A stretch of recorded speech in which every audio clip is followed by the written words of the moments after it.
Hello everyone, welcome to all.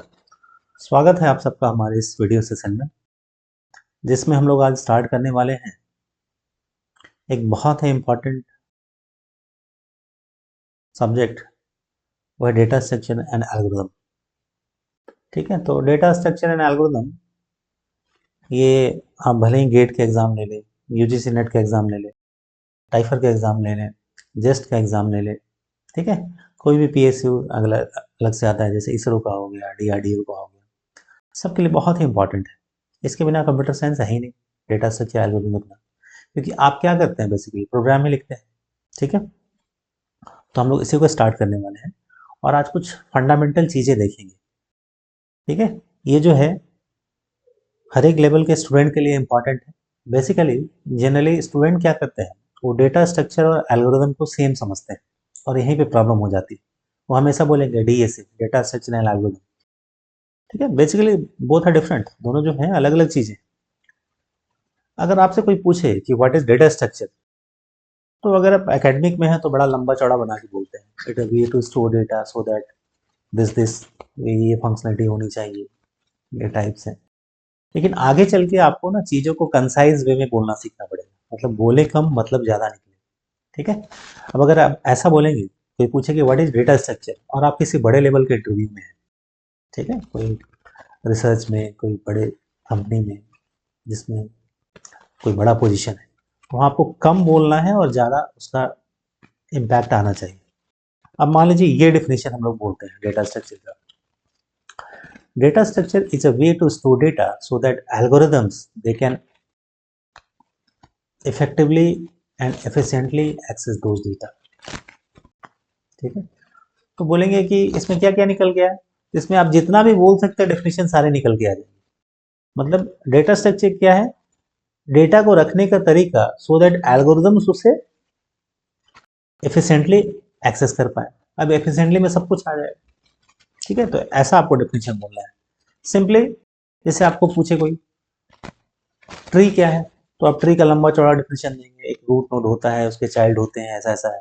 आप simply बोले कि acyclic connected graph is a tree, बहुत सारे डेफिनेशन है, सारी चीजें इसमें कवर हो जाएंगी। तो आपको थोड़ा इन सब चीजों पे ध्यान रखना है। नाउ जब आप डेटा स्ट्रक्चर की बात करेंगे, तो बेसिकली क्या होता है, दो चीजें निकल के आती है, एक लीनियर डेटा स्ट्रक्चर और एक नॉन लीनियर डेटा स्ट्रक्चर। दोनों में डिफरेंस क्लियर होना चाहिए। ठीक है, तो चलिए हम लोग फॉर्मली इस वीडियो को स्टार्ट करते हैं सो दैट नाउ अगर आपसे कोई बोले कि what is a data structure, तो जैसे हमने डेफिनेशन दिया, यहाँ पे हमने क्या लिखा है, data structure is a collection of data values the relationship among them and the functions और operation that can be applied to data. सही है, एकेडमिक के लिए बहुत अच्छा है, ऐसा भी आपको पढ़ने के लिए। ठीक है, no single data structure is suitable for all purpose. कोई भी एक डेटा स्ट्रक्चर सारे पर्पस के लिए सुटेबल नहीं हो सकता है। जैसे आप सुई की और तलवार की बात करें, तलवार का काम अलग है, सुई का काम अलग है। तो आप ऐसा बोल सकते हैं कि तलवार हर एक जगह काम करेगा या सुई हर एक जगह काम करेगी, ऐसा नहीं है। सिचुएशन पर डिपेंड करता है। तो किसी एक डेटा स्ट्रक्चर को आप हर एक सिचुएशन के लिए अप्लाई नहीं कर सकते। ठीक है, नाउ अब जो डेटा स्ट्रक्चर है, इसे आप क्या बोलेंगे, ये हमारा लीनियर हो सकता है, दूसरा आप बोलेंगे ये नॉन लीनियर हो सकता है। तो आपको यहाँ पे मतलब जो है क्लियर होना चाहिए, लीनियर और नॉन लीनियर क्या होता है। लीनियर का मतलब है एक लाइन में। ठीक है, जैसे मान लीजिए एक कतार है मूवी का टिकट लेने के लिए, यहाँ पे सपोज। ठीक है, यहाँ पे पहले हरीश खड़ा है, सेकंड में सुरेश खड़ा है, थर्ड में राजीव खड़ा है। ठीक है, और बाद में कोई और है, श्याम है। अब आपसे बोला जाए कि पहला सर्विस किसे मिलेगा, तो देखिए ये लाइन में खड़े हैं ना, क्यू बोलते हैं आप इसे। तो पहले हरीश को मिलेगा, दूसरा किसे मिलेगा, सुरेश को, तीसरा किसे मिलेगा, राजीव को, चौथा किसे मिलेगा, श्याम को, एंड सो ऑन। तो इसमें आप एक बोल पाए कि ये पहला है, ये दूसरा है, ये तीसरा है, ये चौथा है। ये क्या हो गया आपका लीनियर डेटा स्ट्रक्चर हो गया। ये क्यू है, Q is a linear data structure. Similarly आप स्टैक की बात करें, तो स्टैक का कॉमन एग्जांपल आपको देखने को कहाँ मिलता है, जैसे कहीं पार्टी वगैरह है तो जो प्लेट्स होते हैं ना वो इस फॉर्म में रखे होते हैं एक दूसरे के ऊपर, ठीक है। अब अगर आप एक प्लेट उठाएंगे तो आप कहां से उठाएंगे? ऊपर वाला, जिसे आप टॉप बोलते हैं। दूसरा प्लेट कौन सा हो जाएगा? ये वाला। तीसरा कौन सा हो जाएगा? ये वाला, एंड सो ऑन। अगेन आपको एक ऑर्डर मिल गया, पहला, दूसरा, तीसरा, यही तो है stack. Again it's a linear data structure, ठीक है। एरे की बात करें, collection of homogeneous data items. ये पहला एलिमेंट है, ये दूसरा है, ये तीसरा है, ये चौथा है। तो ये सब किसके एग्जाम्पल हो गए? ये सब एग्जाम्पल हो गए लीनियर डेटा स्ट्रक्चर के। ये सब एग्जाम्पल हो गए लीनियर डेटा स्ट्रक्चर के, ठीक है।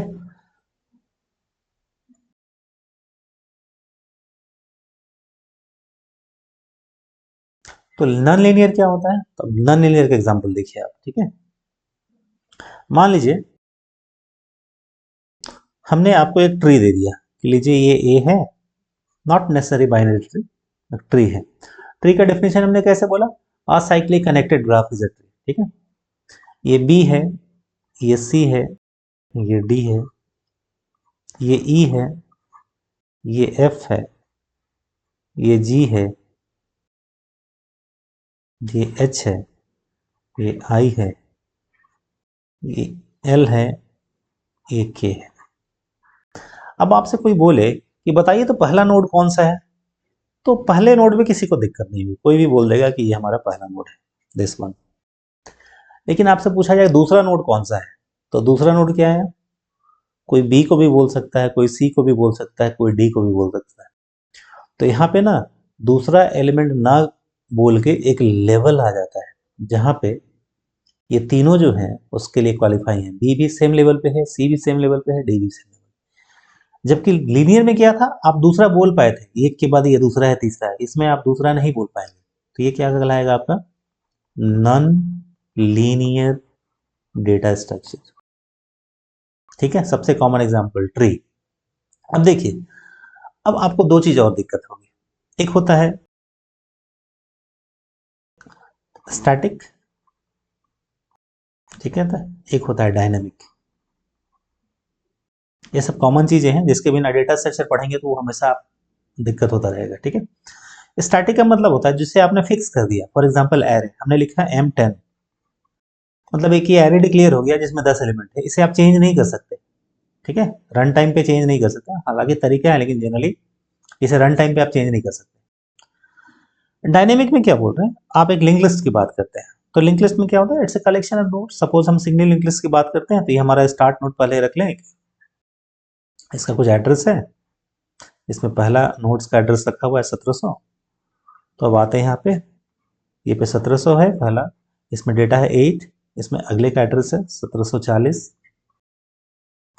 इसमें आ गया 1740, इसमें आ गया 10 रखा हुआ है, इसमें आ गया 1800,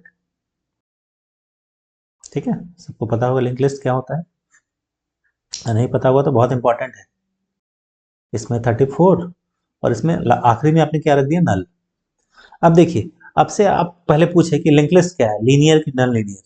तो आप जरा सोचिए, ये तीसरा नोड है ना, ये पहला नोड है हमारा, ये दूसरा है और ये तीसरा है।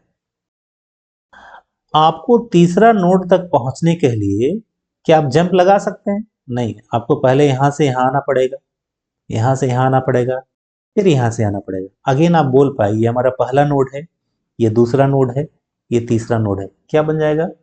लीनियर डेटा स्ट्रक्चर, ठीक है। Link list is a linear data structure, whether it is single linked list, double linked list, circular linked list, whatever it is, it's a linear data structure। आप जंप नहीं लगा सकते, ठीक है। Suppose एक link list में, single link list में 1000 nodes हैं। अगर आपको 1000 वाले के पास जाना है तो आपको 999 को क्रॉस करके जाना पड़ेगा, आप बीच में जंप नहीं लगा सकते। क्लियर? अब स्टैटिक का मतलब है जिसे आपने फिक्स कर दिया, जैसे स्टैक, स्टैक हो गया, क्यू हो गया, जिसे आप एरे से इंप्लीमेंट करते हैं मान लीजिए, तो वो सब आपके हो गए स्टैटिक। इसे आप रन टाइम पे चेंज नहीं कर सकते। जिसे आप रन टाइम पे चेंज कर सकते हैं, वो हो गया डायनेमिक। जैसे लिंक लिस्ट, उसे आप रन टाइम पे चेंज कर सकते हैं, एक नया नोड क्रिएट कर सकते हैं। रन टाइम का मतलब प्रोग्राम के बीच में आप कोड लिख के चेंज कर सकते हैं रन टाइम पे, ठीक है ना। But once array is declared it can not be changed. तो ये हो गया आपका स्टैटिक और डायनेमिक, ठीक है। तो ये कुछ बेसिक चीजें हैं जिसमें स्टूडेंट कंफ्यूज रहता है। अब जनरली स्टूडेंट डेटा स्ट्रक्चर और एल्गोरिथम को सेम क्यों मानता है, उसके कुछ वजह है एकेडमिक के टाइम में, ठीक है। वो क्या है कि जैसे उसको सॉर्टिंग टेक्निक्स डेटा स्ट्रक्चर में पढ़ना पड़ता है, उसे एल्गोरिथम में देखना पड़ता है। लेकिन वो एक चीज ध्यान नहीं देता कि एल्गोरिथम में जो सॉर्टिंग टेक्निक्स पढ़ते हैं तो उसमें लिखा रहता है ये है आपका ग्रीडी मेथड, चाहे जो भी टेक्निक्स हो, ये आपका डिवाइड एंड कंकर, ये आपका ब्रांच एंड माउंट, ये है आपका डायनेमिक प्रोग्रामिंग। तो जो मैंने ये नाम लिया ये सब एल्गोरिथम के हिस्से हैं। इसे एल्गोरिथम में लिखने को मिलेगा आपको, ग्रीडी टेक्निक है, ब्रांच एंड बाउंड है, डिवाइड एंड कंकर है, डायनेमिक है। ये आपको डेटा स्ट्रक्चर में लिखा नहीं मिलेगा। डेटा स्ट्रक्चर सिंपली क्या है, हाउ टू स्टोर डेटा, ठीक है, उसके बारे में। जैसे हमने जितना ये चीजें बोला ये डेटा स्ट्रक्चर है। आज हम लोग देखेंगे डेटा स्ट्रक्चर में जो पहला सॉर्टिंग टेक्निक्स है बबल सॉर्ट, उसके बारे में। तो मेरे ख्याल से क्लासिफिकेशन आपको क्लियर हो गया होगा। ये क्लासिफिकेशन का एक फिगर है, ये नोट्स आपको मिल जाएगा। नाउ क्लासिफिकेशन में क्या, डेटा स्ट्रक्चर को हमने दो में क्लासिफाई किया था, linear non linear, static dynamic, trace graph, आप ये सब देख सकते हैं, ठीक है। अब हम लोग जो पहला सॉर्टिंग टेक्निक पे आएंगे वो है बबल सॉर्ट। हम लोग इतना जो सॉर्टिंग टेक्निक है वन बाय वन करके देखेंगे। अब व्हाट इज सॉर्टिंग, आज थोड़ा हम लोग बेसिक देख लें पहले सॉर्टिंग क्या होता है। तो it's an arrangement of data in some logical order. इट्स arrangement of data in some logical order, in some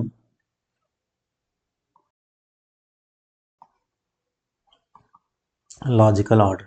अब ये लॉजिकल ऑर्डर क्या हो सकता है या असेंडिंग में हो सकता है या डिसेंडिंग में हो, ठीक है। जैसे हमने ये लिखा 3, 8, 12, 20, ये असेंडिंग ऑर्डर में, ये सॉर्टेड है।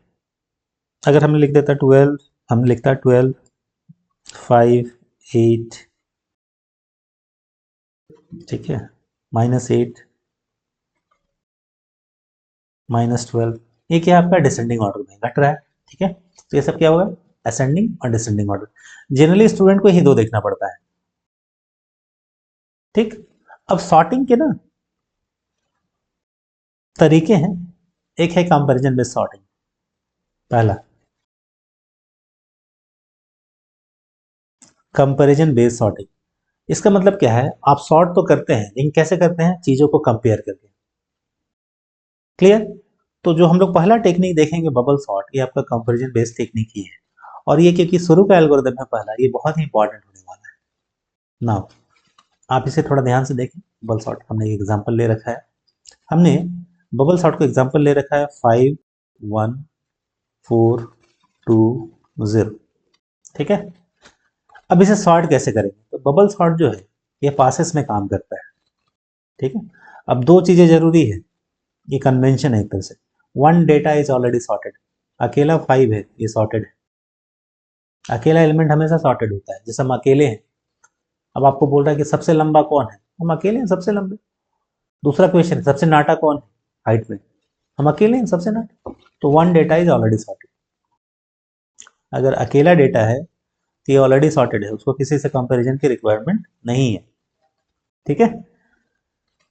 नाउ जब भी टाइम कॉम्प्लेक्सिटी आप निकालते हैं, बहुत इंपॉर्टेंट लाइन, टाइम कॉम्प्लेक्सिटी मतलब आप जब आपने कुछ प्रोग्राम लिखा है तो आपको पता भी होना चाहिए ना आउटपुट कितनी देर के बाद देगा। तो जब आप टाइम कॉम्प्लेक्सिटी निकालेंगे तो ये काफ़ी कठिन काम है, जो इसमें स्टूडेंट काफ़ी कंफ्यूज होते हैं, उनको पता नहीं चलता शुरू में। फिर इसका ऑर्डर होते हैं बिग गो, आप थीटा में लिखते हैं, गामा ओमेगा में लिखते हैं, ठीक है। तो टाइम कॉम्प्लेक्सिटी मतलब है आप इनपुट देने के बाद, आपके इनपुट देने के बाद एल्गोरिदम जो है कितनी देर के बाद आउटपुट दे रहा है, इसका मतलब आपको एनालिसिस करना पड़ेगा। तो जब भी एनालिसिस करेंगे ना तो एक दो एलिमेंट के लिए नहीं करते, आप मान के चलते हैं they are n number of elements and where n is suppose to be very very large. ठीक है, ये दो कन्वेंशन आपको याद रखना है अगर आपको सॉर्टिंग में दिक्कत होने वाली है। पहला क्या है, one data is already sorted, दूसरा है n एलिमेंट्स के लिए where n is suppose to be very very large, जिसके आगे कोई constant value they can be easily ignored. Constant का मतलब कोई भी कांस्टेंट, जैसे 2 का पावर 20 बहुत बड़ा नंबर है, ठीक है, बट है तो कांस्टेंट। 10 का पावर 200 बहुत बड़ा नंबर है तो कांस्टेंट, बहुत बड़ा नंबर बट है कांस्टेंट। ठीक है, कांस्टेंट वैल्यूज को आप इग्नोर कर सकते हैं, हालांकि ये बहुत ही बड़ा नंबर है इसका उतना, लेकिन है तो कांस्टेंट, तो constant value they can be easily ignored. Now अब हम लोग आते हैं एनालिसिस के ऊपर। यहाँ तो बबल सॉर्ट जो है ये पासेस में काम करता है, तो इसका हम पहले पहला पास स्टार्ट करेंगे। जब इसे हम लोग इसका लॉजिक देख रहे हैं एल्गोरिथम पॉइंट ऑफ व्यू से, ठीक है, हम लोग इसका प्रोग्राम लिखना देखेंगे, सी में बेसिकली प्रोग्राम लिखेंगे। ठीक है, क्योंकि आप जब एल्गोरिथम पढ़ते हैं ना, तो एल्गोरिथम में उसको इससे मतलब नहीं होता। जैसे कुछ अच्छी किताबों के नाम लें आप, जैसे कॉर्मेन जो है एल्गोरिथम के लिए बहुत अच्छी किताब, ठीक है, तो वहां पे कभी नहीं लिखा रहेगा the following algorithm is written in C, वहां लिखा रहेगा the following algorithm is written in pseudocode. Now what is pseudocode? ठीक है, ऐसा कोड जो एल्गोरिथम के लॉजिक को डिफाइन करता हो, बताता हो। प्रोग्रामिंग लैंग्वेज जैसा हो गया वो अलग बात है, मोस्टली वो सी जैसा दिखेगा, सी जो बेस प्रोग्रामिंग लैंग्वेज है।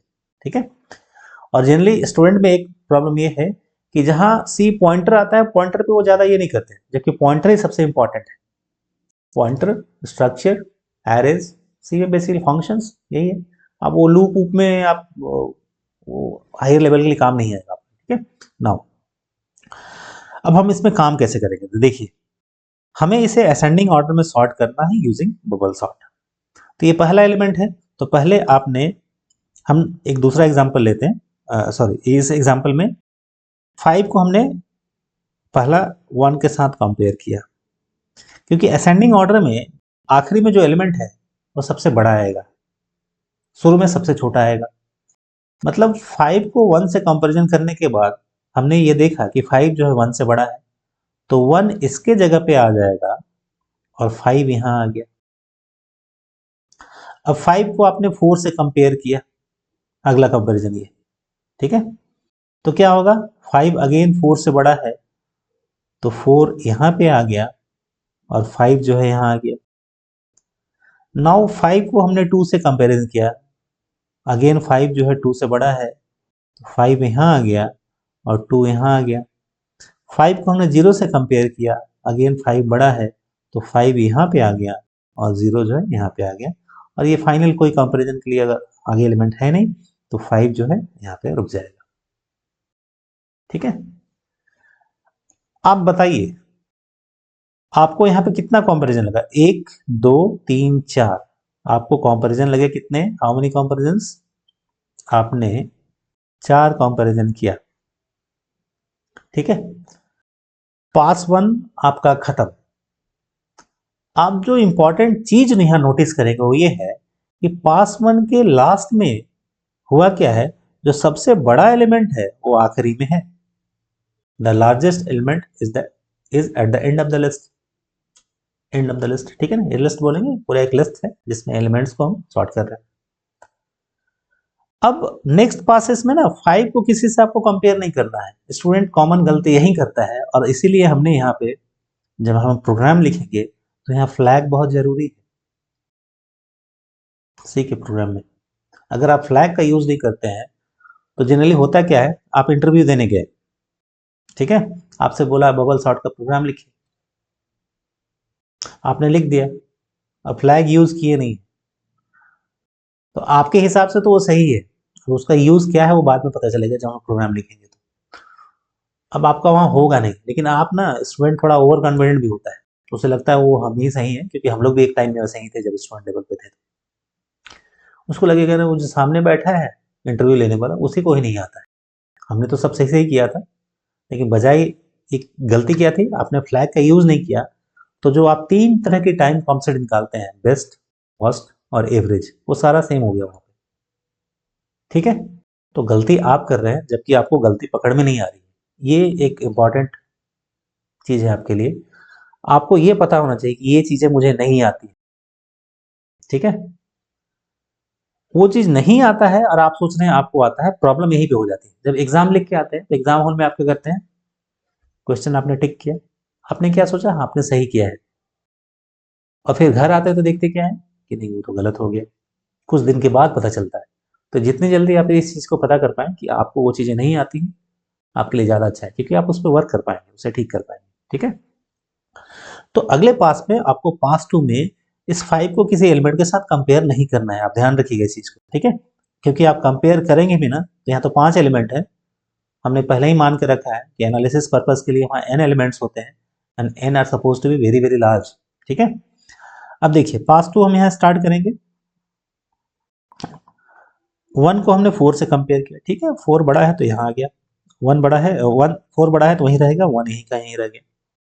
4 को आपने 2 से कंपेयर किया, 4 बड़ा है 2 से, तो 2 यहाँ आ गया, 4 आ गया, 2 यहाँ आया, 4 वहां गया। इस चीज को टेक्निकली एक नाम दिया जाता है, जैसे ये यहाँ आ गया वो वहां चला गया, इसे बोलते हैं स्वैपिंग। तो स्वैपिंग और ट्रांसफर में फर्क होता है। जब आप पेज रिप्लेसमेंट एल्गोरिथम पढ़ेंगे तो वहां पे आपको काफी काम आएगा। ठीक है, जनरली स्टूडेंट बहुत सारी गलतियां यहीं पे कर देते हैं। कभी पूछेगा पेज कितना ट्रांसफर हुआ, वो स्वैपिंग समझ के आंसर करके आते हैं, गड़बड़ हो गया। ठीक है, नाउ यहाँ पे अब 4 आ चुका है, 4 को हमने 0 से कंपेयर करना है, तो 0 यहाँ आ जाएगा और 4 यहाँ आ जाएगा। अब क्वेश्चन यही उठता है, क्या हमने 4 को 5 से कंपेयर करना है? नहीं, यहाँ नहीं करना है, क्योंकि अगर आप 4 को 5 से कंपेयर भी करेंगे तो कुछ होने वाला नहीं है। और बेसिकली जब एल्गोरिथम के टाइम कॉम्प्लेक्सिटी निकालते हैं तो नंबर ऑफ कंपैरिजन पे ही निकालते हैं, क्योंकि comparison it's a time taking process. आपने डिजिटल में पढ़ा होगा मैग्नीट्यूड कंपैरेटर, कितना बड़ा सर्किट बनता है, आप देखते हैं ना। तो बेसिकली ये तो आप एल्गोरिथम लिख रहे हैं, वो काम कहाँ होना है, हार्डवेयर लेवल पे। आपका काम जो है हार्डवेयर लेवल पे होना है, तो जितना आप कंपैरिजन ज्यादा करेंगे कॉम्प्लेक्सिटी उतनी बढ़ती जाएगी। So we have to minimize comparison, minimum number of comparison. जब तक कंपैरिजन जरूरी ना हो हम नहीं करेंगे, क्योंकि आप अगर 4 को 5 से कंपेयर भी करते हैं होने वाला कुछ नहीं है, टाइम तो लग गया, क्योंकि 5 तो अपनी जगह छोड़ेगा नहीं। इसीलिए 5 को आप कंपेयर नहीं करेंगे। अब देखिए आफ्टर पास टू जो लास्ट 2 एलिमेंट है ये सॉर्टेड है। ठीक है, ये अपनी जगह पे सॉर्टेड है। क्लियर? कितना कंपैरिजन लगा, तो आप बोलेंगे 1 2 3, यहाँ पे कंपैरिजन लगा 3। नाउ अब आते हैं पास 3 में। पास 3 में आपने 1 को 2 से कंपैरिजन करना है, ठीक है, 1 छोटा है यहीं पे रह गया। 2 को 0 से कंपेयर करेंगे तो 0 यहाँ आ जाएगा, 2 यहाँ आ जाएगा। क्या हम 2 को 4 से कंपैरिजन करेंगे? नहीं करेंगे, क्योंकि जस्ट हमने रीजन देखा था। पास 3 आपका खत्म, 3 एलिमेंट जो है ये सॉर्टेड है। कितना कंपैरिजन लगा? 2 कंपैरिजन। अब आप पास 4 स्टार्ट करेंगे, 1 को 0 से कंपेयर करेंगे, 0 छोटा है पहले आ गया, 1 यहाँ आ गया। 1 को 2 से कंपेयर करेंगे, नहीं, ठीक है, 4 5। आखिरी जो 4 एलिमेंट है सॉर्टेड है। कितना कंपैरिजन लगा? एक कंपैरिजन। क्या पास 5 स्टार्ट करेंगे? नेचुरल क्वेश्चन, क्या पास 5 स्टार्ट करेंगे? नहीं। क्यों स्टार्ट नहीं करेंगे? क्योंकि हमने शुरू में लिखा था 1 डेटा इज ऑलरेडी सॉर्टेड, तो बाकी सारे सॉर्टेड है और 0 अकेला में सॉर्टेड है, मतलब सब कुछ सॉर्ट हो गया। तो 0 1 2 4 5, पास 5 आपको नहीं चाहिए और आपका जो है सॉर्टिंग पूरा हो गया। ठीक है, clear? How many passes are required? तो आपने देखा कि 4 पास लगा। एलिमेंट कितने थे? 5 थे। ठीक है, 5 एलिमेंट्स थे और पासेस लग गए 4। अगर बाई चांस 10 एलिमेंट होता और पास लग जाता 9। इन जनरल अगर n एलिमेंट्स होते और पास लग जाता n-1, then we are using maximum number of passes. इससे ज्यादा पास कभी हो नहीं सकता कि n एलिमेंट हो और n-1 से ज्यादा पास लग जाए। ठीक है, तो ये किसी भी कंपैरिजन बेस्ड सॉर्टिंग में आप देखिएगा n एलिमेंट है तो n-1 से ज्यादा पास नहीं लगेगा उसमें। क्लियर? अब नंबर ऑफ कंपैरिजन की बात करें तो देखिए, मतलब ये वर्स्ट केस है आपका, इससे ज्यादा आपका पास जो है नहीं लगने वाला। अब जरा नंबर ऑफ कंपैरिजन की बात करते हैं, तो यहाँ तो हमने लिख रखा है, आप अगर जोड़े 4 3 7 2 9 और 1 10, टोटल कितने लगे? 10 कंपैरिजन। नाउ अगर हम ये कहते हैं कि मान लीजिए आपके पास n एलिमेंट्स हैं, ठीक है, और आपका ये वर्स्ट केस वाला सिनेरियो है। देखिए ध्यान से पकड़िएगा, क्वेश्चन जो आ रहे हैं हम लोग इन चीजों में, वर्स्ट केस वाला सिनेरियो है, then how many passes are required. तो आप बोलिएगा वर्स्ट केस सिनेरियो तो कुछ ऐसा ही है जो हमने अभी पहले लिखा था, तो इसे हम क्या कर सकते हैं इंप्रूवमेंट के केस में? हम ऐसा कर सकते हैं, हम इसे लिख सकते हैं कि पहले वाले पास में 4 को लिख सकते हैं कि n-1 कंपैरिजन लगा, क्योंकि 5 - 1 4 होता है। अगले वाले में लगा था n-2, क्योंकि 5 - 2 3 होता है। फिर लगा n-3, क्योंकि 5 - 3 2 होता है। फिर लगा n-4, 5 - 4 1, ठीक है। अब ये जो 4 है, क्या हम इसे ऐसा लिख सकते हैं n-1 एक पर्टिकुलर केस में? तो यहाँ क्या होगा, बोलिए, यहाँ n और ये n कट जाएगा, ठीक है, और ये बचेगा क्या आपका, ब्रैकेट खोलेंगे तो प्लस हो जाएगा 1। मतलब इसको हम बजाय n-4 के यहाँ पे 1 लिख सकते हैं, क्योंकि हमारा n यहाँ पे 5 है। ध्यान से देखिएगा, n है 5 है, क्योंकि 5 एलिमेंट है। इसे हमने लिखा था 4, इसे हमने लिखा था 3, इसे हमने 2। वही सिनेरियो हो गया 4 3 2 1 वाला। आप देख सकते हैं यहाँ पे पहला था 4 3 2 1। इसे हमने जनरल टर्म में लिखा है। कैसे लिखा है? हम लिखा है, पहला लिखा है n-1 n-2 and so on करते करते फाइनल जो है n-1, मतलब इसकी वैल्यू क्या होगी काटने के बाद 1। तो अगर आपसे कोई पूछे टोटल कंपैरिजन कितना लगा वर्स्ट केस में, तो आप बोलेगा 1 से लेके 2 और कहां तक, n-1 तक। ये टोटल कितने होंगे? तो आप, ये सीरीज है, ठीक है ना, एक सीक्वेंस है, इसका सम होता है n-1/2। तो वर्स्ट केस के लिए आपको फॉर्मूला मिल गया, वो भी general formula n number of elements के लिए। कैसे पहचाना आपने? जब आपको n-1 पासेस लग रहे हो, ठीक है। अब n की वैल्यू हमने यहाँ 5 ली थी क्वेश्चन में, तो 5 यहाँ पुट करेंगे तो 5 × 4/2, 2 2 जा 4, कितने कंपैरिजन आए? 10 कंपैरिजन। क्या हमारे यहाँ पे 10 कंपैरिजन आए थे? बिल्कुल आए थे, ठीक है। तो बबल सॉर्ट में अगर क्वेश्चन ऐसा दिया रहे कि वी हैव 10 एलिमेंट्स, कितने एलिमेंट्स हैं? 10 एलिमेंट्स, और ऑलरेडी दिया हुआ है कि हमारा वर्स्ट केस का सिनेरियो है, how many comparison are required. तो आप क्या बोलेंगे? अब आपको लिखने चलेंगे तो हो गया टाइम, आपको फॉर्मूला पता होना चाहिए। फॉर्मूला हमने जस्ट देखा, n-1/2, ठीक है। n की वैल्यू है 10 × 9/2। How many comparison required? 45 comparison are required worst case में, मैक्सिमम, इससे ज्यादा नहीं हो सकता। ये आपका वर्स्ट केस, ठीक है। तो मेरे ख्याल से ये आपको समझ में आया होगा कि वर्स्ट केस कैसे निकालते हैं, ठीक है। नाउ दूसरा सिनेरियो ये हो सकता है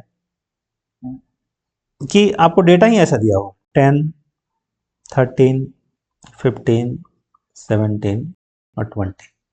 अब आपको बोले कि सॉर्ट करिए भाई गूगल सॉर्ट से, तो आपने स्टार्ट किया अपना पास 1, 10 को 13 से कंपेयर किया, 10 यहीं पे रह, ये आपको दिख रहा है सॉर्टेड है, मशीन कैसे देखेगा? आप ये मत सोचिए ये तो सॉर्टेड है, कुछ तो करना नहीं है, तो आप सोच रहे हैं अपने दिमाग से। मशीन के पास दिमाग तो आपके प्रोग्राम के फॉर्म में है ना, ठीक है।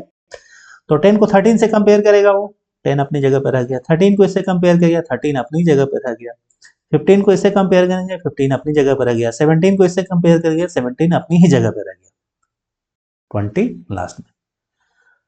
कोई भी एलिमेंट अपनी जगह से हिला नहीं, देयर इज नो स्वैपिंग। आप क्या बोलेंगे? No swapping. क्या आपको पास 2 में बढ़ना है? नहीं बढ़ना है।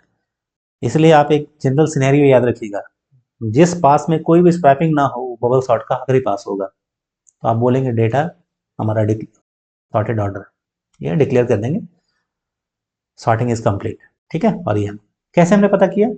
वो पास जिसमें कोई भी स्वैपिंग ना हो आपका आखिरी पास होगा, इसी को बोलेंगे बेस्ट केस। इससे अच्छा दिन आपको नहीं मिलेगा, ठीक है। Now how many comparison are required? तो आपने देखा 5 एलिमेंट थे, आपने कितने कंपेरिजन किए? 4। इन जनरल 10 एलिमेंट होते तो बेस्ट केस का डेटा हो तब, कितना कंपेरिजन होता? 9। n एलिमेंट होता था कितना? n-1 comparison. ठीक है, ध्यान रखिएगा, n-1 कंपेरिजन। वर्स्ट केस में कितना आया था? n-1/2 कंपेरिजन आए थे। ठीक है, तीसरा एक केस निकल के आता है, एवरेज केस। क्या बोलेंगे उसे? Average case.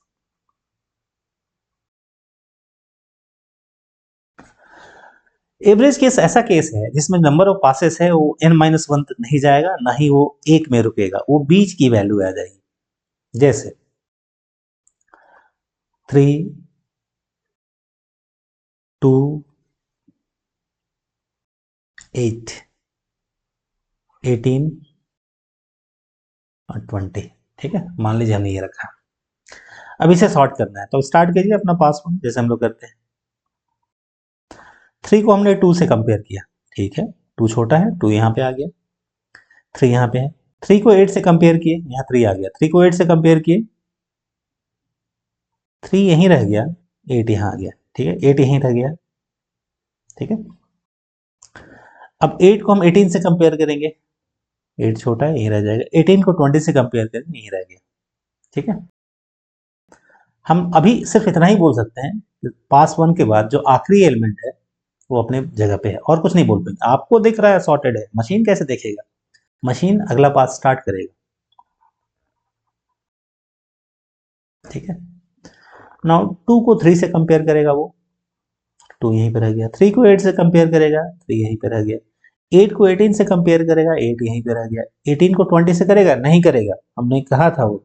ठीक है, तो देखिए इसमें कोई कंपैरिजन नहीं हुआ, कोई स्वैपिंग नहीं हुआ, तो हमने जस्ट अभी बोला था जिस पास में कोई भी स्वैपिंग ना हो, नो स्वैपिंग, वो हमारा आखिरी पास हो जाएगा। तो आप रुक जाएंगे और बोलेंगे डेटा इज सॉर्टेड। ठीक है, 2, 3, 8, 18, 20। कितने पासेस लगे? ना ही 1 में रुका, ना ही n-1 तक गया। ठीक है, n-1 यहाँ कितना होना था? 4 पासेस। ना ही 1 में रुका, ना ही 4 पे गया, वो बीच का केस है, 2 पासेस। इसे ही जनरली आप बोलेंगे एवरेज केस। ठीक है, तो किसी भी एल्गोरिथम में आपको 3 केसेस मिलेंगे, बेस्ट केस, वर्स्ट केस और एवरेज केस। इसी पे आपको एनालिसिस करनी होगी। बेस्ट केस में कंपैरिजन कितना लगा था? n-1। वर्स्ट केस में कितना लगा था? n-1/2। एवरेज निकालना मुश्किल होता है, आप निकाल सकते हैं, बट आपको स्टैटिस्टिक्स मतलब कैलकुलेशन अच्छा खासा करना पड़ेगा। हमारे लिए अच्छी बात क्या है कि मोस्ट ऑफ द प्रोग्रामिंग जो सॉर्टिंग टेक्निक्स हैं उसमें आपको बेस्ट केस और वर्स्ट केस का टाइम कॉम्प्लेक्सिटी सेम मिलेगा, विथ एक्सेप्शन। ठीक है, हम जानते हैं क्विक सॉर्ट में अगर डेटा असेंडिंग ऑर्डर में या किसी लॉजिकल ऑर्डर में दे दे तो उसमें गड़बड़ हो जाता है। ठीक है, तो आपसे कोई पूछे आपको एवरेज का याद है, वर्स्ट का याद नहीं है, तो वही हो जाएगा। जैसे यहाँ पे आपसे बबल सॉर्ट का पूछे, वर्स्ट केस का क्या है? n-n- मतलब हमने क्या निकालना है? हमें ऑर्डर निकालना है, सॉरी हमने कंपैरिजन नहीं बोलेंगे, हम लोग ऑर्डर निकालना है। ठीक है, अब देखिए ऑर्डर कैसे निकालते हैं फिलहाल के लिए। अगर ऑर्डर मतलब टाइम कॉम्प्लेक्सिटी, टाइम कॉम्प्लेक्सिटी आपका निकलता है नंबर ऑफ कंपैरिजन के बेस्ड पे। वर्स्ट केस में आपने कंपैरिजन लगाया था n-1/2। ठीक है, इसे अगर आप लिखेंगे ना तो होगा n² - n/2। इसमें जो डोमिनेंट टर्म है वो क्या है? डोमिनेंट जो सबसे ज्यादा वेट रखता हो n, क्योंकि n बहुत ही बड़ा नंबर है, उसका स्क्वायर अगेन बहुत बड़ा हो जाएगा। तो आप इसे अभी फिलहाल के लिए आप लगाएंगे, इससे बोलेंगे बिग O, जो डोमिनेंट टर्म है उसे लिख देंगे n²। तो ये वर्स्ट केस की टाइम कॉम्प्लेक्सिटी हो गई बबल सॉर्ट की। बेस्ट केस की बात होती थी, क्या होता है? n एलिमेंट्स थे, n और 1 में डोमिनेंट कौन सा है? n, तो आप लिखेंगे बिग O ऑफ n। ठीक है, अब बिग O क्या आता है उसके लिए एल्गोरिथम में आपको देखना पड़ेगा। ठीक है, एवरेज केस में क्या आप लिखेंगे? एवरेज केस और वर्स्ट केस का जो टाइम कॉम्प्लेक्सिटी है ये मैक्सिमम जगह सेम है, इसलिए आप क्या बोलेंगे? ऑर्डर ऑफ n² ही रह जाएगा। अब एक नेचुरल क्वेश्चन आ जाता है जो स्टूडेंट को डाउट क्रिएट करता है। अगर कोई एल्गोरिथम दिया हुआ है तो हम किस पे जाएंगे? किस टाइम कॉम्प्लेक्सिटी को प्रेफर करेंगे? बेस्ट वाले को वर्स्ट वाले को, ये एवरेज वाले को। तो आप याद रखिएगा यहाँ पे ऑलवेज आप वर्स्ट वाले को प्रेफर करेंगे। क्यों? एक एग्जाम्पल से देखते हैं। आपकी कंपनी को एक काम मिला, ठीक है, सॉर्टिंग का। आपको प्रोग्राम लिखना था, आपने प्रोग्राम लिखा, ठीक है, उसके बाद वो टेस्ट होता है, टेस्टिंग। तो आप ध्यान रखिएगा, टेस्टिंग का आदमी अलग होता है, टेस्टर लोग अलग होते हैं, और जनरली कभी रिसेशन आएगा तो टेस्टर सबसे पहले फायर हो जाते हैं, ठीक है ना, क्योंकि वो ज़्यादा वो टेस्टिंग वाला काम। इसलिए आपको ध्यान देना है, ऐसा चीज़ पकड़ना है जो बेस हो। सुपरफिशियल चीज़ें ना वो, जैसे पेड़ के पत्ते हमेशा झड़ते रहते हैं, लेकिन पेड़ का जो तना है या जड़ें हैं और हमेशा टिका रहता है, ठीक है। इसलिए आपको वो चीज़ों को पकड़ना है जिसपे सॉलिड एक बेस बनता है। एल्गोरिदम हो गए, डेटा स्ट्रक्चर हो गए, डेटाबेस हो गया, ये सब काफ़ी अच्छे हैं, ठीक है। नाउ टेस्टिंग में करने के बाद जो टेस्टिंग किया था टेस्टर ने, वो बेस्ट केस का डेटा से उसने चेक किया था। तो करने के बाद उन्होंने बोला कि ठीक है, ये 5 सेकंड लगेगा, जब आप इनपुट दे देंगे तो उसके अराउंड 5 सेकंड के बाद और जो आउटपुट है वो आ जाएगा। चलिए, वो जो आदमी है जिसने आपको काम दिया था, उस प्रोग्राम को लेके आया अपने यहाँ। वहाँ पे पहले बार में डेटा जो है वर्स्ट केस का डेटा किसी ने इनपुट कर दिया, क्या 5 सेकंड में आउटपुट आएगा? नहीं आएगा। आपका प्रोग्राम जो है ना, जो आपने उसके साथ कॉन्ट्रैक्ट किया था कि इतना करने के बाद आपका डेटा जो है 5 सेकंड में आ जाएगा, वो तो वायलेट हो गया। ध्यान दीजिएगा, टाइम बहुत इंपॉर्टेंट चीज़ है। कोई एक सॉफ्टवेयर इंजीनियर है, तो 1 लाख के सैलरी पे मान लीजिए काम कर रहा है, और उसका आप 1 घंटा आप वेट करने में बर्बाद कर देंगे, तो ये ज़्यादा कॉस्टली पड़ेगा, ठीक है ना। तो टाइम बहुत प्रेसियस है। तो आपको देखना है कि आप पहले ही से बोल पाए जिस टाइम फ्रेम के अंदर, जिस टाइम लिमिट के अंदर आपका आउटपुट हमेशा ही आ जाए, भले उसका नेचर कैसा हो। फॉर एग्जाम्पल, इसे आसानी से समझने के लिए थोड़ा ऐसा करते हैं।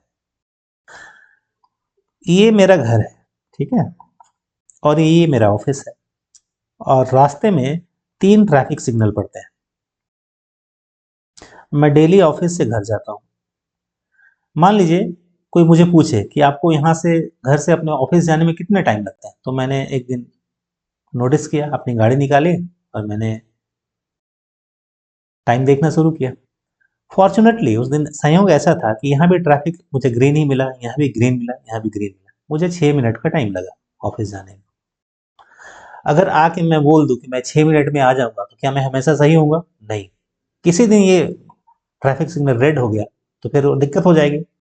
लेकिन अब ये हो गया हमारा बेस्ट केस का सिनेरियो, ये आपको कभी नहीं बोलना है। अब आते हैं वर्स्ट केस में। हम यहाँ जाम की बात नहीं करें, कंजेशन की। सपोज ये लाइट भी रेड था, ये भी रेड था, ये भी रेड था। इतना करने के बाद मुझे 12 मिनट का टाइम लगा। अगर अब मैं बोलूं कि मुझे 12 मिनट का टाइम लगता है, तो मैं कभी गलत साबित नहीं होऊंगा, क्योंकि मैं हमेशा 12 मिनट से पहले या 12 मिनट तक तो ऑफिस पहुंच ही जाऊंगा। सेम टेक्निक आप यहाँ लगाइए, जब भी आपको एल्गोरिदम का कॉम्प्लेक्सिटी निकाले बोलेगा, तो आप हमेशा वर्स्ट वाला निकालेंगे, क्योंकि ये हमेशा ही आप वहां पे सही होंगे। क्लियर? तो बबल सॉर्ट में हमारा जो बेस्ट का है वो time complexity order of n, worst का हो गया ऑर्डर ऑफ एन स्क्वायर, और एवरेज का भी हो गया ऑर्डर ऑफ एन स्क्वायर, ठीक है। जनरली आप देखिएगा एवरेज को लोग अवॉइड करते हैं। एक तो ये कॉम्प्लेक्स है निकाल, दूसरा एवरेज और वर्स्ट हमेशा सेम ही आएगा विद सम एक्सेप्शन, ठीक है। तो ये आप देख लीजिए बबल सॉर्ट के बारे में, ठीक है। ये कुछ क्वेश्चन है, आपको ये पीडीएफ मिल जाएंगे, इसको आपको ट्राई करना है। ये प्रोग्राम है, हम लोग कभी देखेंगे इसे रन करवा के। यहाँ फ्लैग का यूज़ किया हुआ है।